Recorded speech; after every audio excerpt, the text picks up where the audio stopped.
रोजगार के लिए आ रहा हूँ, व्यापार के लिए आ रहा है, या फिर कमाने के लिए आ रहा हूँ, या फिर मेहनत करने आ रहा हूँ, उन सब के पॉकेट में इसका टिकट जो है वो ठीक ठीक बैठेगा। तो आप देख सकते हैं कि इस तरीके से जो एक तरीके से इंफ्रास्ट्रक्चर पे मेहनत किया जा रहा है और दूसरे तरीके से जो है वो यहाँ पर लगातार कि लोगों को सहूलियत दिया जाए। आपने देखा रेलवे का किराया पिछले 7-8 सालों से नहीं बढ़ा है। पहले ये बहुत बड़ा मुद्दा होता था रेलवे का किराया बढ़ना। आप देख सकते हैं लगातार जो किराए को लेकर जो आम लोगों की जो सोच है उसको उनको बजट में रखने का ये बिल्कुल ये प्रयास रहा है कि आम जनता से लेकर के हर तबके को जो है इसका जो है फायदा मिल सके। और इस रैपिड रेल के शुरू हो जाने से एक बहुत बड़ा बदलाव देखेंगे आप।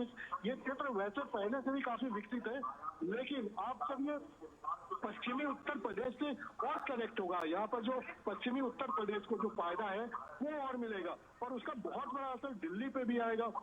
सबसे बड़ी बात कि रोड पर जो आज जो ट्रैफिक कंजेशन है उसमें बहुत ज्यादा जो उससे निजात मिलेगा।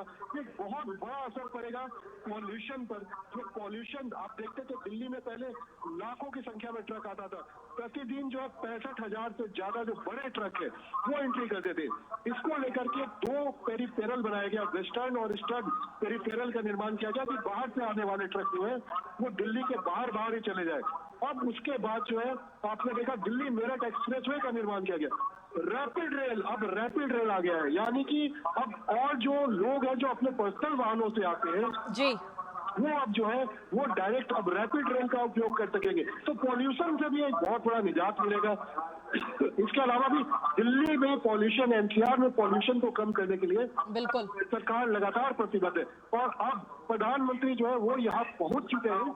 मैं आपको बताना चाहूंगा कि प्रधानमंत्री नरेंद्र मोदी जो है जो जनसभा स्थल यहाँ पर पहुंच चुके हैं। थोड़ी देर में प्रधानमंत्री जो है वो मंच पर भी उपस्थित होंगे। कृतिका बिल्कुल अभिषेक, और इंतजार उस पल का किया जा रहा है जब प्रधानमंत्री जनसभा को भी संबोधित करेंगे और देखना होगा कि किन किन चीजों का जिक्र प्रधानमंत्री नरेंद्र मोदी अपने संबोधन में करते हुए नजर आएंगे। लेकिन खास तौर पर अगर देखा जाए अभिषेक, तो आपको याद होगा कि दिल्ली में एक वक्त वो था जब बहुत ज्यादा जाम पूरी दिल्ली में लगता था, लेकिन जब से दिल्ली मेट्रो आई साल 2002 की अगर बात करें, 2002 से लेकर के 2023 लगभग 21 साल, तो इस बीच काफी हद तक दिल्ली में ट्रैफिक जाम की जो समस्या थी उससे निजात लोगों को मिली है।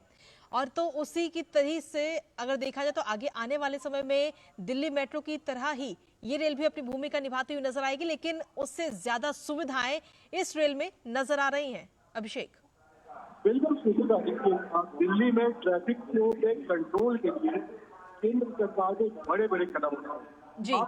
अभी कुछ दिनों पहले की बात करी, बिल्कुल जहाँ ने G20 कम्प्लीट किया, आप देख सकते हैं वहाँ पर प्रगति मैदान टनल प्रधानमंत्री ने का इनॉग्रेशन किया। यानी कि जो एक बड़ा सेंटर था प्रगति मैदान के आसपास जहाँ पे जाम लगा रहता था रोजाना, आप समझ सकते हैं वहाँ से सिर्फ 1 मिनट की दूरी, 1 मिनट के समय पर आप इंडिया गेट के लिए पहुंच जाते हैं अलग अलग डायरेक्शन से। बिल्कुल कैसे दिल्ली के अंदर ट्रैफिक कंजेशन को कम किया जाए, इसको लेकर के काफी प्रयास किए गए। ईस्टर्न पेरिफेरल की बात कर लीजिए, वेस्टर्न पेरिफेरल को पंजाब, हरियाणा, मध्य प्रदेश, अन्य राज्यों से जो ट्रक आता था उसके कारण जो पॉल्यूशन होता था, उसके कारण जो ट्रैफिक कंजेशन होता था, उनको निजात दिया गया।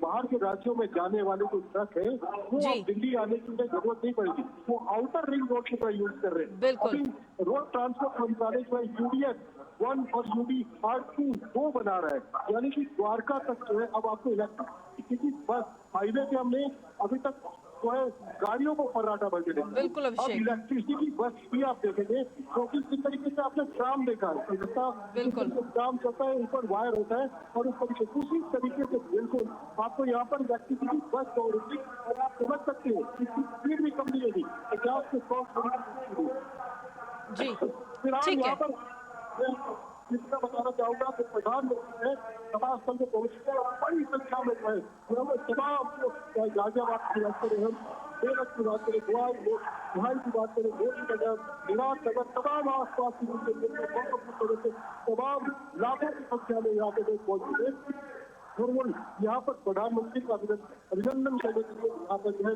वो कर रहे हैं। और अब ऐसे ऐसे यहाँ पर लोगों की लगातार भीड़ बढ़ी है, उसको देख के अनुमान किया जा सकता है कि न सिर्फ रैपिड रेल बल्कि जिस रफ्तार से विकास हो रहा है पूरे देश में, उसको लेकर के लोगों ने का अपने का क्या मन है, लोगों ने किस तरीके से इसे जो है को लेकर के अपने उत्साह जाहिर किया है। तो बहुत ही ऐतिहासिक क्षण है।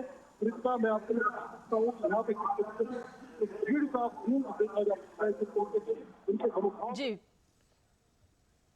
पंडाल में आपके बीच से होते हुए आ रहे हैं।